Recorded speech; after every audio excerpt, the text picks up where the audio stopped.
Good evening friends. सबसे पहले मैं मेरी YouTube channel English with Yogi sir पर आपका स्वागत करता हूँ।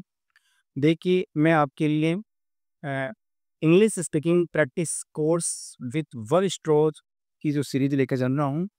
और इसमें मैं आपके लिए जो इंग्लिश के जो सेंटेंस हैं, जो अपने डेली रूटीन टाइम के अंदर अपन यूज करते हैं या अपन जो स्पोकन के लिए जो लर्न करते हैं, सीखते हैं, उन सभी सेंटेंस को लेकर आया हूँ, जो आपके लिए आपको इंग्लिश को स्ट्रॉन्ग बनाने के लिए, आपकी स्पोकन में कमांड करने के लिए ये महत्वपूर्ण रहने वाले हैं। यदि आप रोज़ इनकी प्रैक्टिस करोगे तो आपकी इंग्लिश है वो स्ट्रॉन्ग हो जाएगी। ऐसा मैं मानता हूँ, मेरा ये दावा है। यदि आप रोज़ ये क्लास देख रहे हो तो आपको स्पोकन अवश्य कर पाओगे या अच्छी तरह से आप स्पोकन फ्लुएंटली यहाँ पे बोल ले पाओ। तो देखिए, अपन बात करते हैं आज डे 23 यानी 23वां दिन है। इससे पहले 22 से डे की जो क्लास है वो इंग्लिश योगी सर जो यूट्यूब चैनल है उस पर जाकर प्लेलिस्ट के अंदर देखना, आपको पूरी 22 क्लास आपको मिलने वाली है। यानी मेरा यहाँ प्लान है 60 डे की क्लास की, या हो सकती है 75 डे की क्लास में लेके आऊँगा आपके लिए। पर यहाँ 60 डे की क्लास में आपके लिए लेकर आने वाला हूँ, जिसमें आप रोज़ ऐसे ही इम्पोर्टेंट सेंटेंस आपको मिलने वाले हैं। तो पूरी क्लास को आपको ध्यान से देखना है। बहुत ही अच्छे सेंटेंस है जिनको आप डेली रूटीन में अपने जीवन जीवन के अंदर किसी के सामने आप क्या कर सकते हो, इनको स्पोकन कर पाओगे, आप स्पीकिंग कर पाओगे या बोल पाओगे। और आप अच्छी अपनी रेपुटेशन दिखा पाओगे कि वास्तव में मेरे को भी है वो इंग्लिश में बोलना आता है।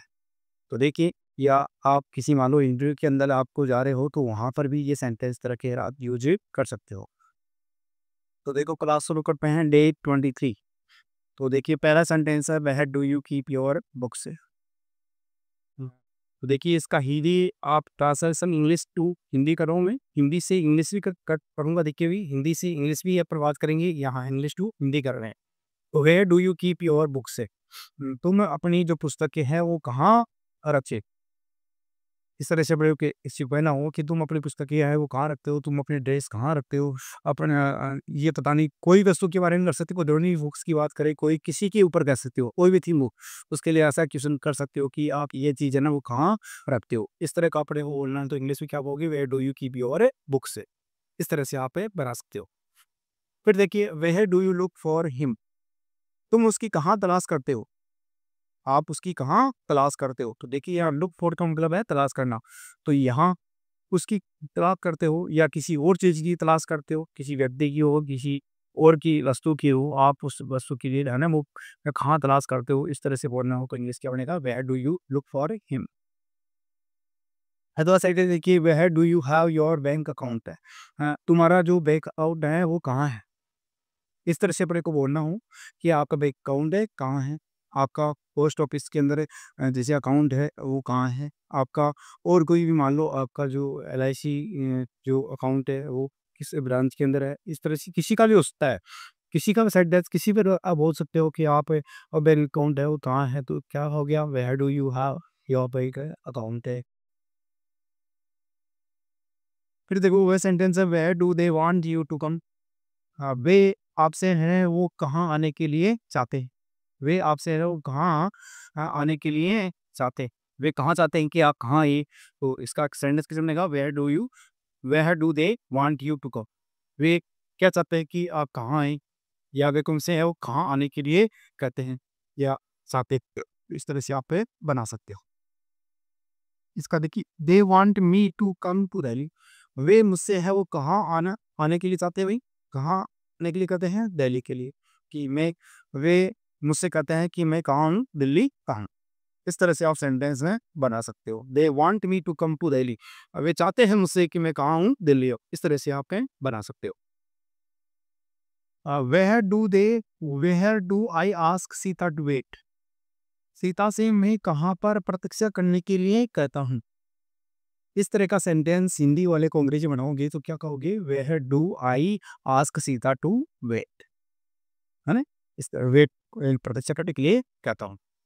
अगला सेंटेंस देखो, where do they send this parcel to, वे इस पार्सल को है वो कहाँ भेजते हैं, है ना? किसको भेजते हैं, इस पार्सल को किसको भेजते हैं।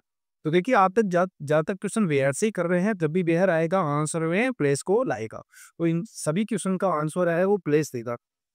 यानी प्लेस आएगा तभी इनका आंसर है बन जाएगा, और प्लेस को उठा देंगे तो पूरा क्वेश्चन किससे होगा, वेयर से बन जाएगा। ये डेस्टिनेशन की बात कर रहा है, ये प्लेस की बात कर रहा है। इन क्वेश्चन की माध्यम डब्ल्यूएच है जो वेयर जो क्वेश्चन डब्ल्यूएच वर्ड है, इससे अपने को है प्लेस के ऊपर ये क्वेश्चन है पूछ रहा है बार बार। अगर आगे देखिए कुछ सेंटेंस आपके लिए और लेके आया हूँ जो मैं हिंदी से इंग्लिश की बात करने वाला हूँ, आपका इस मामले से कोई लेना देना नहीं। अपने को ये सेंटेंस बोलना, आपका इस मामले से कोई लेना देना नहीं है। तो इसकी इंग्लिश क्या बनेगी, it's none of you business, यानी इस मामले से आपका कोई लेना देना नहीं है। तो आप बोलोगे it is none of you business, या it is none of your business. ये आपका कोई क्या नहीं है भाई, क्या नहीं है, आपका इससे कोई लेना देना नहीं है। इस तरह से आप ये बना सकते हो। क्या आप अपने होश में हैं, क्या आप अपने होश में हैं? तो इसकी इंग्लिश क्या पड़ेगी, तो क्या बनाओगी, are you in your senses, are you in your senses, क्या आप होश में हैं? इस तरह से आप इंग्लिश बना सकते हो। फिर देखिए, हम हंसे बिना नहीं रह सके, इस तरह से बोलना हो आपको कि हम अपनी हंसी को नहीं रोक सके, तो इस इंग्लिश क्या बनेगी, we could not help laughing. हम अपने आप को हंसने से नहीं रोक सकें तो क्या बनेगा, we could not help laughing. हम अपने आप को रोने से नहीं रोक सके, तो यहाँ पर लाफी के जगह क्या कर दो, क्या कर दो, वीपिंग कर दो। हम अपने आप को चिल्लाने से नहीं रोक सके तो क्राइम कर दो। किसी भी प्रकार का सेंटेंस आप बना सकते हो, एक ही सेंटेंस से यही पैटर्न काम करेगा, और आप इसको बहुत सारे सेंटेंस लाफिंग की जगह चेंज कर दो और बढ़ते जाएंगे इस प्रकार सेंटेंस। मैं उसे बात करने से नहीं रोक सका तो या टॉकिंग कर दो। जो आप यहाँ पर रखोगे वर्ड है, मैं लिखने से अपने आप को नहीं रोक सका को राइटिंग कर दो। मैं अपने आप को बोलने से नहीं रोक सका तो क्या करो, स्पीकिंग करो। तो जैसा आप सेंटेंस बनाओगे, इस एक सेंटेंस से बहुत सारे सेंटेंस हैं बन जाएंगे। फिर देखो अगले सेंटेंस है, उसने मेरे नाक में दम कर रखा है। अपने को ये बोलना हो कि उसने मेरे नाक में दम कर रखा है, तो आप इंग्लिश क्या कहोगे, he is getting on my nerves, he is getting on my nerves. उसने मेरे नाक में दम कर रखा है, मैं बहुत ज़्यादा मेरे को परेशान कर रखा है, तो आप क्या बोलोगे, he is getting on my nerves. इस तरह से आप इंग्लिश में बना सकते हो। अगला सेंटेंस देखो, मैं काम में व्यस्त था। आपको ये कहना है कि मैं काम में व्यस्त था, तो क्या कहोगे, आई वाज बिजी वर्किंग। या इसी को है, मैं काम में व्यस्त हूँ, तो क्या कहोगे, I am a busy working. जिस तरह का सेंटेंस है उस तरह से बना सकते हो। आई वाज बिजी वर्किंग, मैं काम में व्यस्त था। अगला सेंटेंस है कि मैं फोन पर बात करने में व्यस्त था। अब वो कहना है किसी को कि मैं फोन पर बात करने में क्या कहा, व्यस्त था, तो क्या कहोगे यहाँ पे, I was busy talking on the phone. अब देखिए यहाँ पर मैं व्यस्त हूँ, तो आप क्या कहोगे, I am busy talking on the phone. जिस तरह का सेंटेंस है आप रखना चाहते हो आप रख सकते हो। प्रेजेंट में बात करते हो तो प्रेजेंट में, चलो पास्ट में करना चाहते हो पास्ट में कर सकते हो। इस तरह से इसका यूली से बना सकते हो। अब देखिए कई बार क्या कहते हैं, अपन कतार में खड़े हुए हैं और कतार में कोई व्यक्ति अपने सिद्धारा आ गए, तो अपन क्या कहेंगे, अपन जाने वाले हो तो अपन दोस्तों अभी जा भी हैं, और क्या कहते हैं, पहले आप कहते हैं कि जिस इमाम कतार में चल रहे हैं अपन, तो वो जाने वाला होता है, निकलने के लिए आता है, तो अपन कहते हैं कि आप पहले चले, मैं आपके बाद में आता हूँ। तो आप क्या बोलोगे इसमें, पहले आपको आप क्या बोलोगे, आप खड़ी हो, कि आप चलिए मैं आ रहा हूँ। इस तरह से अपन बोल देते हैं कि आप आ रहे हो क्या, तो अपन क्या कहते हैं, पहले आ, तो आप चलिए मैं आ रहा हूँ। या निकलना हो किसी कंडक्शन है, मान लो आप जा रहे हो कि, तो आप कहते हो वहाँ पहले आप इस तरह से बोलते हो, और फिर मैं बाद में आ पा लूँ तो आप फ्री हो, इस तरह से आप बोल सकते हो। तो ये देखिए बहुत ही इंपॉर्टेंट क्लास है, बहुत ही ये प्रैक्टिस वाले सेंटेंस है। आप रोज़ इनकी प्रैक्टिस करोगे, आईने में देखना आपने, और आईने में देखकर रोज़ इनकी प्रैक्टिस करोगे तो आपकी इंग्लिश है वो स्ट्रांग हो जाएगी। पर ये कर्म आपको करना होगा, मेरे कंधे से कुछ नहीं है। मैं रोज़ आपके लिए सेंटेंस लेके आ रहा हूँ, किंतु इन सेंटेंस को जब तक आप अपने ज़हन में नहीं उतारोगे, इनको आप रोज़ प्रैक्टिस नहीं करोगे, आपकी इंग्लिश है वो क्या नहीं होगी, स्ट्रांग नहीं बन पाएगी। आपकी इंग्लिश है वो स्ट्रांग नहीं होगी, इस पर कमांड नहीं होगी। कमांड जभी होगी जब इनका रोज़ आप क्या करोगे, प्रैक्टिस में करोगे। तो इनको अच्छी तरह से आप रोज़ एक बार नहीं, आपको इस क्लास को बार-बार देखिए, आपको समझ में आएगा। पूरी क्लास को देख सकते हो, जितने भी मैं फर्स्ट क्लास से प्रारंभ किया था वहाँ से देखना, आपको बहुत ही इंपॉर्टेंट सेंटेंस मिलने वाले हैं।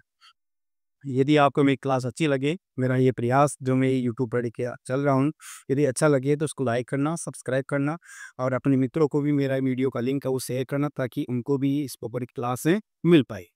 और बेल आइकन को दबा कर रखना ताकि नोटिफिकेशन उन व्यक्तियों के पास पहुँच सके और जब भी मैं यूट्यूब पर वीडियो डालूँगा तो आपके पास मेरा नोटिफिकेशन जाएगा और उससे आपको नई क्लासें मिल जाएगी। तो मिलते हैं अगली वीडियो में। जय हिंद, जय भारत, थैंक यू।